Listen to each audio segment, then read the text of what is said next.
Hello friends, अब कैसे react करेगा एलेक्स और कैसे बचाएगा कार्लो लेन को एलेक्स से। चलिए देखते हैं BLKG लवर पार्ट 14। कहानी की शुरुआत वहीं से होती है जहां लेन मन में कहता है, मैं तुम्हें ये सब बताना तो चाहता हूँ, पर मुझे डर है कि कहीं तुम मुझे जान से न मार दो।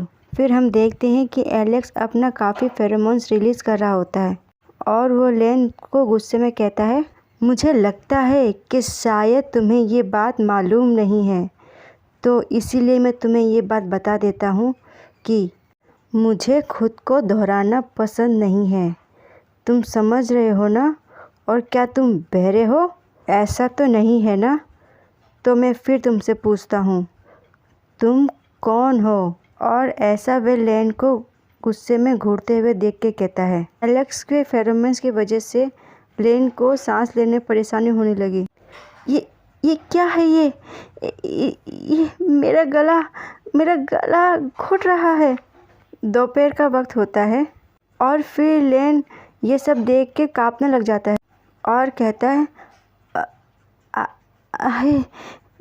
That's mister रोमानोफ। और उसकी अटपटी जवाब को देख एलेक्स उसको एक किताब फेंक के मारता है, पर वह बुक कहीं और जाके लगती है। और फिर लेन मन में कांपते हुए कहता है, लगता है कि ये काफ़ी गुस्से में है, इस वजह से इसने बुक फेंक के मुझे मारने की कोशिश की। और एलेक्स फिर से लेन को धमकाते हुए कहता है, अगर तुमने मुझे उस डॉक्टर की तरह सेम रिस्पॉन्स देने की कोशिश भी की तो मुझे अगर इस बिस्तर से उतर के आना पड़ा रेंगते हुए तो भी फिर भी मैं आऊँगा और तुम्हें इतनी तकलीफ़ दूँगा कि तुम इस बात के लिए काफ़ी रिग्रेट करोगे।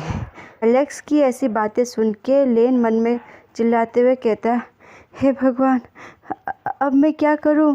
मुझे इस आदमी से बहुत डर लग रहा है। तभी हमें किसी के चलने की आवाज़ आती है और दो पैर उसकी तरफ बढ़ रहे होते हैं। ये होता है कार्लो। और कार्लो एलेक्स से कहता है, इस सवाल का जवाब मैं तुम्हें दूंगा। और कार्लो को आता देख लेन उसके पास जाता है और कहता है, सर।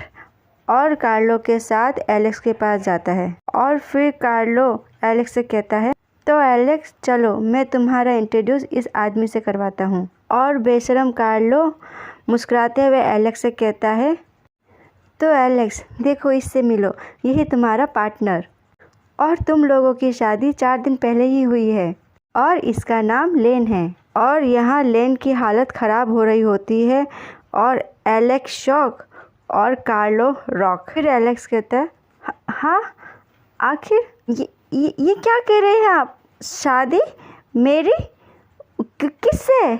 और ये सब बातें सुन के लेन थोड़ा पैनिक हो रहा होता है। बेशरम कार्लो की अभी भी बत्ती से दिख रही होती है और लेन के तरफ इशारा करते हुए कहता है, मिलो, ये है लेन, तुम्हारा पार्टनर। और ये बात सुन के एलेक्स की गुस्से का ठिकाना ही नहीं होता और वो चिल्ला के कहता है, you are you really out of mind? मैं और शादी? मैं तो कोमा में था, फिर कैसे मैं किसी से शादी कर सकता हूँ? और कार्लो अपनी तीखी हंसी हंसते कहता है, मेरे लिए कुछ भी करना इम्पॉसिबल नहीं है। बेटे, अब तक तो तुम्हें अपने पिता को अच्छे से पहचान लेना चाहिए था। और एलेक्स लेन के तरफ देखते हुए गुस्से में उठने की कोशिश करता है और उसे ऐसा करते देख लेन मन में कहता है, टर्न होते हुए, मुझे सबसे पहले यहाँ से चले जाना चाहिए। और उसकी हरकत देख एलेक्स कहता है, तुम कहाँ जा रहे हो? मैंने अभी तक अपनी बात ख़त्म नहीं की है, रुको वहीं पे। और अचानक ही लेन की धड़कनें बढ़ जाती है और उसे सांसें घुटी घुटी सी लगती है। ये एलेक्स के फेरोमोन्स होते हैं जो कि वो काफ़ी रिलीज़ कर रहा होता है। और लेन कहता है, ये क्या है ये? और कार्लो स्टाइल में खड़े होते हुए लेन को देख के मन में कहता है, अगर ये रिसेसिव है तो एलेक्स के फेरोमोन्स इस पे इतने असर तो नहीं करने चाहिए। और गहरी सांस लेते हुए कहता है और अपने सर पे हाथ रख के कहता है, ये ऐसा बिहेव कर रहा है जैसे कि ये डोमिनेट ओमेगा हो, या फिर ये मेरे बेटे का फेटेड मेट है। और ये ऐसी बात है जो कि मैं नहीं चाहता कि ऐसा हो। और फिर वह गुस्से में एलेक्स को कहता है, एलेक्स रुक जाओ। और ऐसा कहते हुए वह अपने फेरोमोन्स रिलीज़ करता है, जिससे कि एलेक्स को काफ़ी तकलीफ़ हो रही होती है। और वह अपने सर पे हाथ रख के दर्द में चिल्लाता है, आ। और यहीं पे लेन को मौका मिलता है। वो जल्दी से भागने लगता है। हे रुको तुम कोशिश भी मत करो मुझसे भागने की, तुम रुको तुम। लेन उसकी बात नहीं सुनता और वो भाग जाता है। और कार्लो एलेक्स से कहता है, तुम ओवर रिएक्ट कर रहे हो, वैसे भी उसका इसमें कोई फॉल्ट नहीं है। और एलेक्स कहता है, हाँ ऑफ कोर्स उसका है, उसने तुमसे जो कोऑपरेट किया है तो उसको इसका परिणाम भी झेलना ही पड़ेगा। और मैं इससे भी उतना ही सफ़र करवाऊंगा जितना कि मैं पहले कर चुका हूँ बाकी फेटेड के साथ। और इसके लिए अगर किसी को ब्लेम करना होगा तो वो आप होंगे।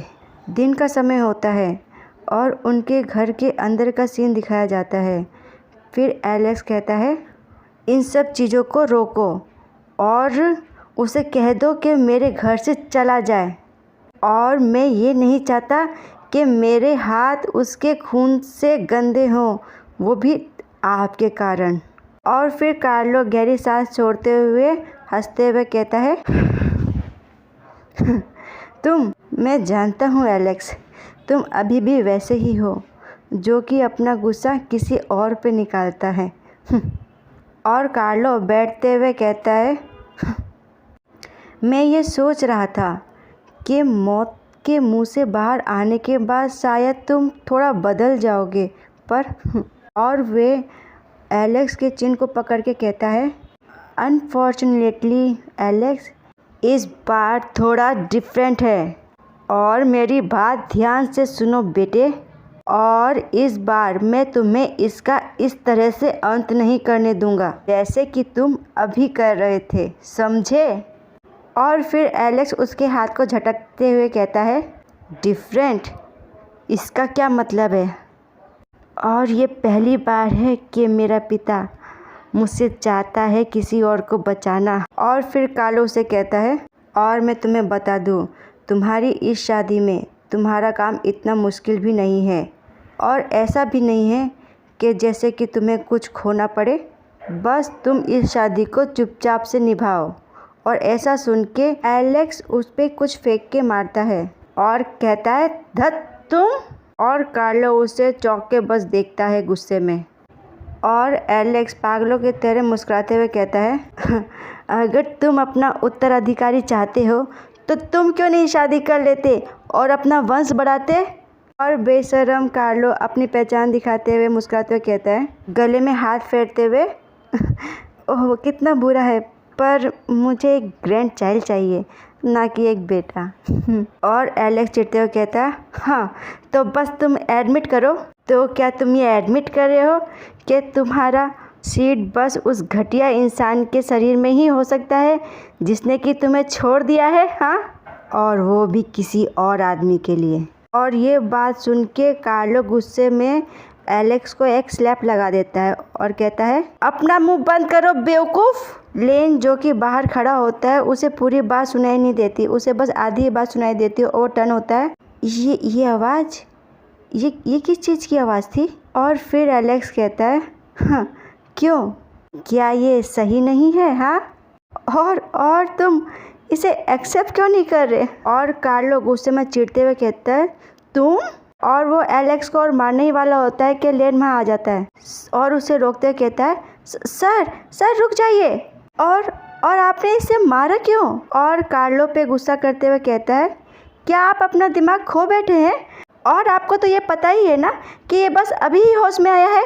और ऐसा कहते हुए वह कार्लो को पुश कर देता है और कार्लो लेन से कुछ नहीं कहता, बस उसे देखता है। और कार्लो के लगे हुए थप्पड़ के वजह से एलेक्स के नाक से और मुंह से ब्लड आ रहा होता है, जो कि लेन देखता है और कहता है, हे भगवान, खून, तुम्हारे नाक से और मुंह से खून आ रहा है। और बेवकूफ़ एलेक्स उसकी सिंपैथी को समझ नहीं पाता और वह कहता है, मुझे छूना भी मत।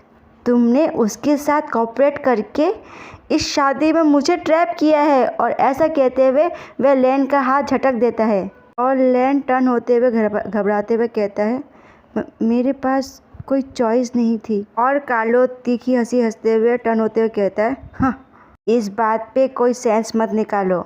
और मैंने तुम्हें जिंदा किया है, अब से तुम्हारी ज़िंदगी मेरी है, समझे। और अब तक मैं काफ़ी धैर्यवान रहा हूँ और तुम्हें जो भी करना था मैंने वह तुम्हें करने दिया। पर अब लेकिन तुमने हमेशा ही मुझे शर्मिंदा किया क्योंकि तुम काफ़ी कमज़ोर हो। और वैसे भी तुम कर क्या सकते हो मेरे बिना, हाँ। और उसकी ऐसी बातों से एलेक्स का सर दुखने लगता है और वह कराता है, आह। और कार्लो कहता है, और अब तुम वो सब करो जो कि मैं तुम्हें करने के लिए कहूँगा। इसके बदले में मैं तुम्हें पहले जैसा फ्रीडम दूंगा। और ऐसा कहते हुए वह चला जाता है। फिर लेन एलेक्स को देख के मन में कहता है, मैं सोच रहा था कि ये अपने बेटे से बहुत प्यार करता है, पर और वे अपने बेटे को स्लैप करने से भी पीछे नहीं हटा, जबकि एलेक्स बस अभी ही जागा है। और ये वाकई में एलेक्स के लिए काफ़ी अपमानजनक है। और लेन उस पर दया दिखाते हुए ये बात कहता है। और एलेक्स अभी भी अपने हाथों को अपने सर पे ही रखा हुआ होता है। और फिर वे लेन को देखता है और कहता है, आखिर तुम अभी तक यहाँ पे क्या कर रहे हो। और फिर वे लेन पे एक बुक फेंक के मारता है और कहता है, चले जाओ यहाँ से। और इस बार वह बुक उसके सर पे लगती है, जिससे लेन को काफ़ी हर्ट होता है और वो कहता है, आउच। और एलेक्स गुस्से में फिर से अपनी उंगली का इशारा करते हुए कहता है, चले जाओ यहाँ से, जिससे कि एलेक्स के हाथ में लगे नीडल बाहर निकल जाती है। और फिर वह काफ़ी बुक्स फेंकने लगता है उसके ऊपर और लेन वहाँ से भाग जाता है। और एलेक्स कहता है, धत धत भागो यहाँ से। और बाहर जाके लेन दरवाज़ा बंद कर लेता है और गहरी सांस लेके कहता है, हे भगवान, वे इतना उदास है, आखिर मैं उसकी चिंता ऐसे क्यों करूं। और अंदर से ही एलेक्स अपने पिता की तारीफ करते हुए कहता है, डैम यू कार्लो, धत तुम एक शिट हो।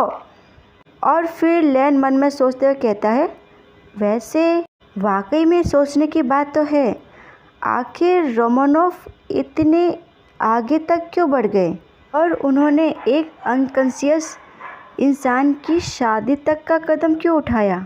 क्या सच में वाकई में उन्हें एक ग्रैंड चाइल्ड चाहिए बस इसलिए।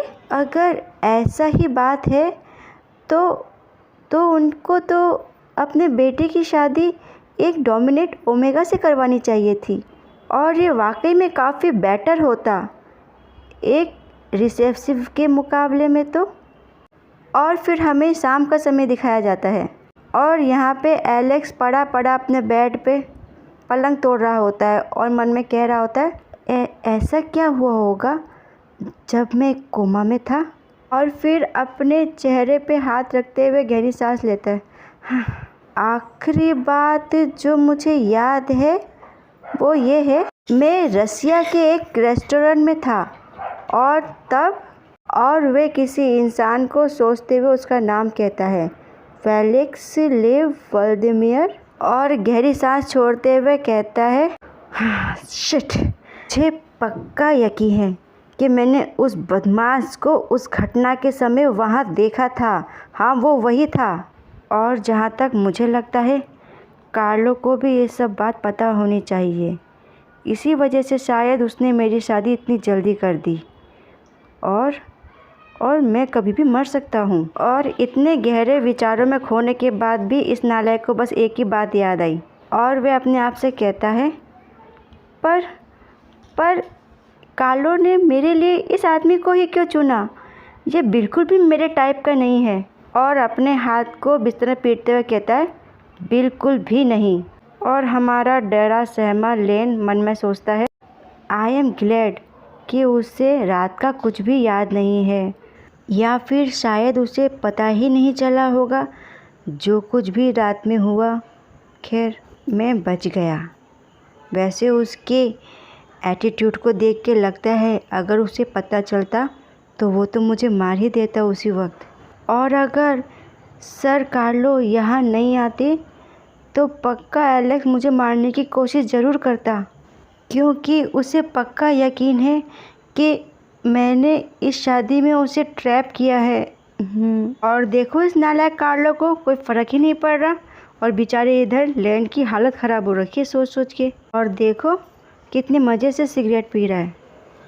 और फिर वह सिगरेट बुझाने के लिए जाता है और सिगरेट को पुश करके तोड़ देता है। और फिर वह लैंस को बुलाते हुए कहता है, लैन इधर आओ और इधर बैठो, और अपने हाथ को वेव करते हुए कहता है, हमें बात करने की ज़रूरत है।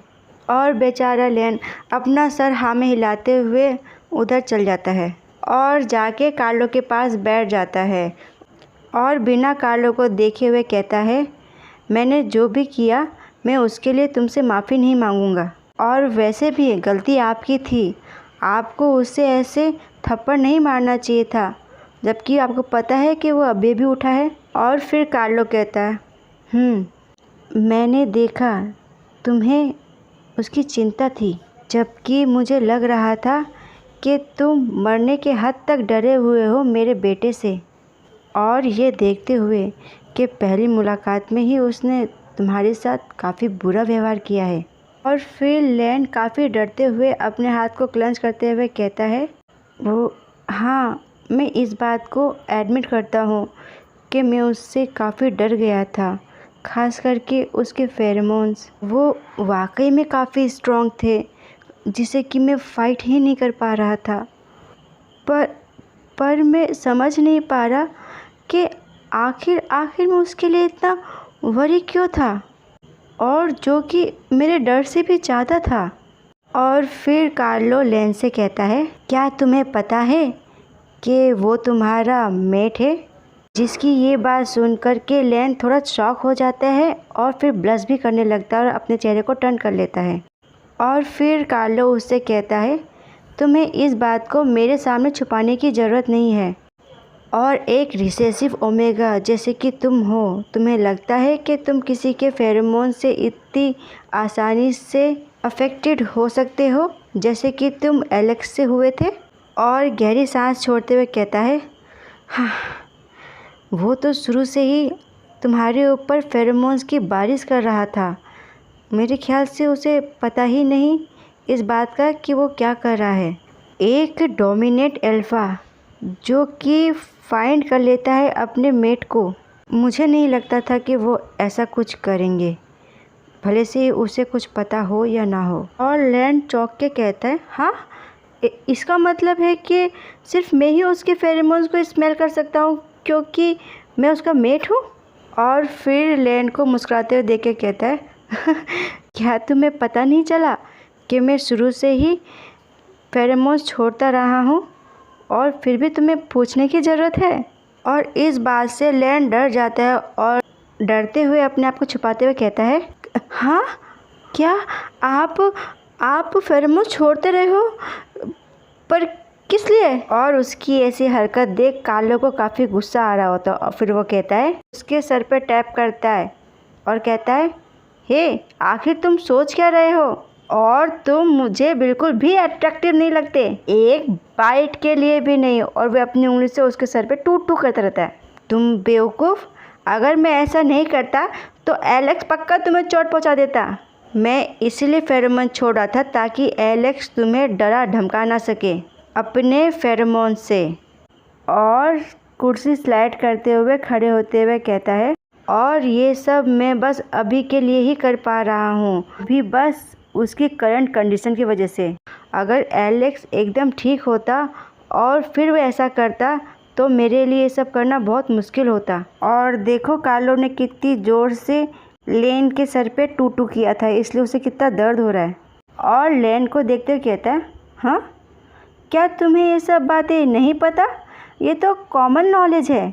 फिर लैन कार्लो को देख के कहता है, सर, मैं आपसे एक सवाल करना चाहता हूँ। और अपने तरफ इशारा करते हुए कहता है, आखिर आपने मुझे ही क्यों चुना? और अगर आपको तुरंत ही एक पोता चाहिए तो ये बेहतर नहीं होगा कि आप एलेक्स की शादी एक डोमिनेट ओमेगा से करवाएं। और कार्लो अपना हाथ हिलाते हुए कहता है, तुम्हें इस बात को जानने की ज़रूरत नहीं है।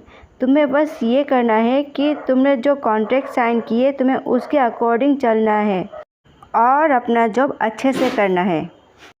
और जहाँ तक देखा जाए तो तुम और मेरा बेटा पैटेड मैट है, और चाहे ये एग्रीमेंट होता या ना होता, तुम भविष्य में अपने आप ही बॉन्ड होते। और उसे घूर के गुस्से में देखते हुए कहता है, और क्या तुम्हें ये लगता है कि ये फैक्ट कि तुम मेरे बेटे के मेट हो हमारे एग्रीमेंट के कंटेंट को चेंज कर सकती है? हाँ। और फिर लैन डरते हुए कहता है, नहीं, ऐसी बात नहीं है, आप गलत समझ रहे हैं। मैं तो बस, और मन में कहता है, मैं तो बस ये चाहता था कि मेरी शादी प्यार और खुशी से हो। और क्या एलेक्स और मैं कभी प्यार कर पाएंगे एक दूसरे को? नहीं, वो तो मुझसे हेट करता है। पर फिर भी जब भी मैं उससे डर जाता हूँ, लेकिन मेरी बॉडी और मेरा दिल उसे पाना चाहता है। और यहीं पे ये पार्ट होता है समाप्त। Please friends, like and subscribe करना ना भूलें। धन्यवाद।